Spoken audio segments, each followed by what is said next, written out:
ئۆردوغان بە ئامانجی دەستکەوتنی نەوتی هەرزان دەگاتە بەغداد. نهێنی سەردانەکەی هەفتەی داهاتووی ئۆردوغان بۆ بەغداد چییە؟ مامەڵی ئاوی تورکیا بەرامبەر نەوتی عێراق.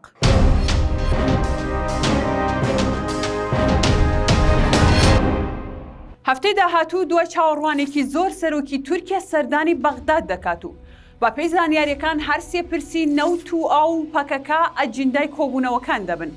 با پێی زانیاری ئاژەنسە تورکەکان، هاکان فیدانی وەزیری دەرەوە هاوڕێیەتی ئۆردوغان دەکات کە هاکان بە شارەزای کاروباری عێراق و سیاسەتی ئێران وەسف دەکرێت.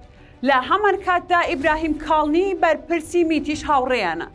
ڕۆژنامەی العەرەب لەبارەی سەردانەکان نووسیویەتی نەوتی هەرزان تەماعی خستووەتە بەردەم تورکەکان تا لەم کاتە گەرمەدا سەردانی بەغداد بکەن.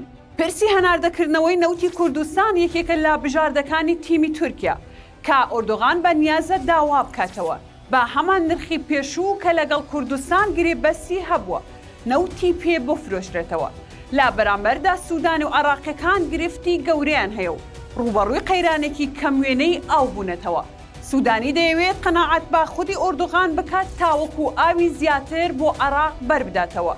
گرفتی عێراق لە سەرپرسی ئاو لەگەڵ تورکیادا جگەل لە کەمبەردانەوەی ئاوی بەنداوەکان دروستکردنی پرۆژەیەکی نوێ لەلایەن تورکەکان بە ناوی بەنداوی جەزیرە کە دوای تاوەبوونی تەنها 10% ئێستای ئاوی سەرزەوی دێتە خاکی عێراق ئەگەر تورکیا ڕەزامەند نەبێت.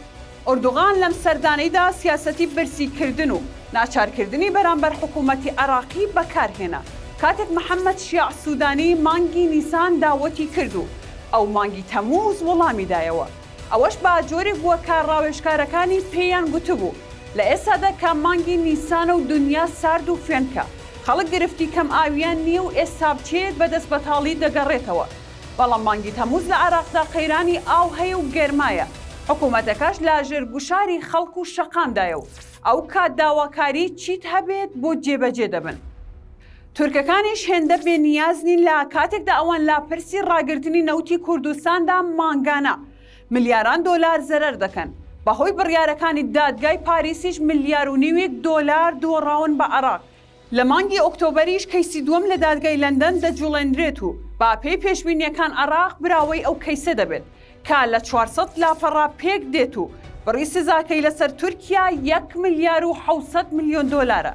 تایب ئۆردوغان و هاوڕێکانی نایانەوێت دەستبەتاڵ بگەڕێنەوە هەر بۆ یاجگە لە کۆبوونەوە لەگەڵ سوودانی. ئۆردوغان لەگەڵ دوو بەرپرسی باڵای شیعە کۆ دەبێتەوە و دەیەوێت وەکو سەردانەکەی کەندا و بەدەستی پڕەوە بگەڕێتەوە. ئەنقەرە و لانیکەم باریلاری لێرە بێبەهاکەی ڕاست بکاتەوە. لا ئێستادا تورکیا محتاجی نەوتە و عێراقیش لە تینواندا دەخنکێت هەر بۆیە چاوەڕێ دەکرێت دانیشتنەکانی هەفتەی داهاتوو ئەنجامیان هەبێت و جارێکی تر هەناردەکردنەوەی نەوتی کوردستان لا بەندەری جەیهانەوە دەست پێ بکاتەوە. لەگەڵ ئەوەشتا جارێکی تریش دیجلە و فورات پڕبوون و سەرڕێژبوون بە خۆیانەوە ببینن.